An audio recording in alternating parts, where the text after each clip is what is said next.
enjoyed last week's Moonlight Landscape Photography shoot so much that I've come out to do it all over again.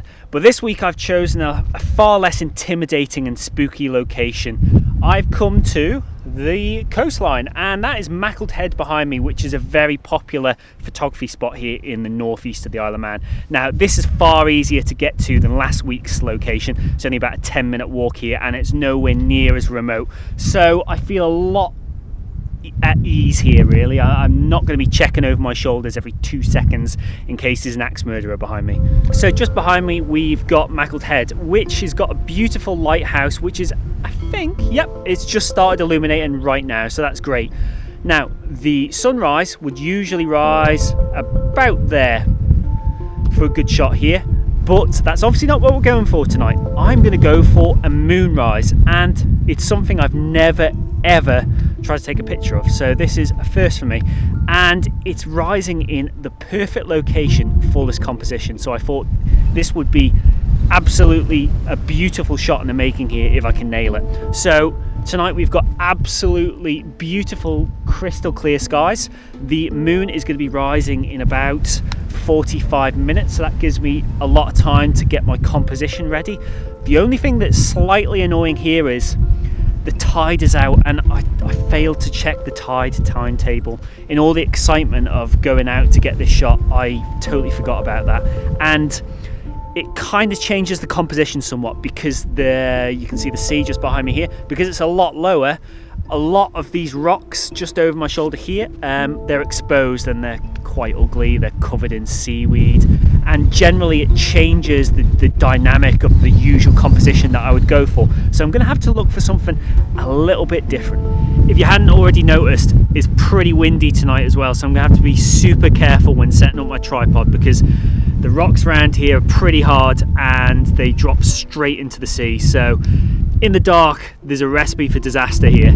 So because there's a little bit less going on in the backdrop to this shot with the tide low and those ugly rocks exposed, I think I'm going to have to try and make a bit more of an emphasis on the foreground in this shot. And I think I found the key to that. So if you just look behind me, can you just see there's some pools of water, some beautiful rock pools? I think I'm going to place more emphasis on those in my shots, and I think that'll work particularly well with moonlight, because obviously it will reflect the moon as it comes up, and I think trying to capture and reflect as much of that moonlight as possible will really lift that foreground. I think I've found a composition. It's taken a little bit of maneuvering, but if you just look behind me, just here, you'll see my camera is all set up right next to the shoreline of this little rock pool, and I've got the camera really low down to try and get as much of that rock pool in the foreground as I possibly can, and I think it's the best I'm going to get it. I really can't afford to lift the camera up anymore, because it's going to expose more of those low tide rocks, and they're just not very attractive at all. The moon is going to rise imminently in the next couple of minutes, so I better get back behind my camera and get ready to try and capture some shots here. We have a moon, and it was absolutely stunning. It really, really was. I've never actually properly watched a moonrise, believe it or not, and it was amazing. It was so magical. It was in some ways better than a sunrise in a weird kind of way. I just found it so peaceful and relaxing and just utterly beautiful. The hues of that moon when it actually crept above the horizon was such a fiery yellow. I couldn't quite believe the colour of it. It's still retaining a little bit of that sort of colour now, but arguably the best is gone. The best of that moonlight is now behind us, but I think I managed to get my shots. The composition isn't 100% perfect, but I genuinely believe it's probably the best that I could have got at this location given the tide situation. Last week for my moon shot, I focus stacked 6 images in order to get my image sharp, and that's because I'm shooting at f2.8, and I'm going to encounter the same problem here.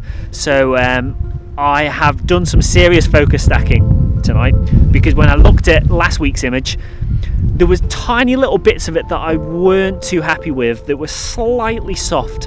So rather than focus stack 6 images, this week I've gone a bit crazy and I've focus stacked 12 different images, because I think the foreground in this shot is going to be very, very important. So I need to make sure it's absolutely razor sharp. So that's what those 12 images are hopefully going to do.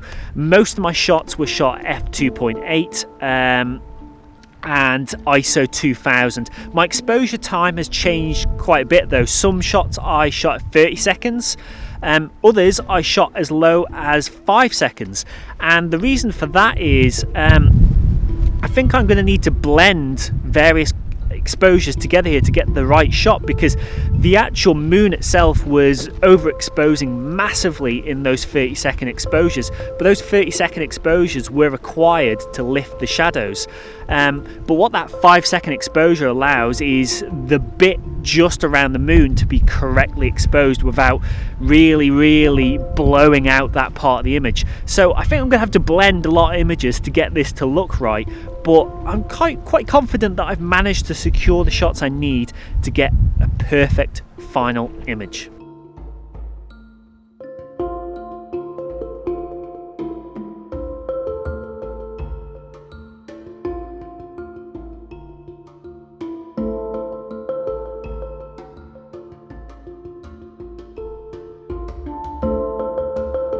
I think the biggest concern with my image is potential vibrations from the wind. It's been very windy here, so I'm just praying that I've got sharp images here, because the wind could potentially have just deteriorated the quality in a few of those sequence of shots that I've taken, but I think it's a small risk. Absolutely stunning. I've really enjoyed this, and what a contrast to last week's vlog where literally I was shitting my pants because I was in such a terrifying location. Here I felt completely chilled, and frankly I could sit here all night and just look at this absolutely stunning scene behind me. Moonlight vlogs are like buses, you wait for one and two come at once.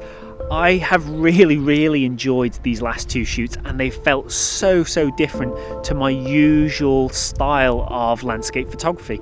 They've pushed me out of my comfort zone and really made me embrace new ideas, and I'm really thankful for that, and that's kind of what landscape photography is about. So I am going to do a lot more of this in future because it's fantastic, and as far as I'm concerned, it is a really undervalued and underplayed aspect of landscape photography. I do not see that many moonlight or moon orientated landscape shots out there, and I think it's a real shame. As much as I'm enjoying this beautiful scene behind me, I am freezing my ass off here, so I think it's time to head home and call a day on this shoot. It's been a great evening, really different than usual. I hope you've enjoyed coming along and joining me on this little photography shoot. As always, any likes, comments or subscribes are always massively appreciated. I'd be really keen to hear your thoughts on the image that I captured. How do you think the composition worked? Did I manage to overcome the issues that I encountered with the tide, and did getting down low to the rock pool work for you?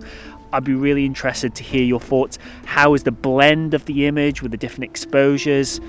Yeah, any feedback you've got would be fantastic. I will see you all soon, where, who knows, there could be a third Moonlight vlog. Goodbye.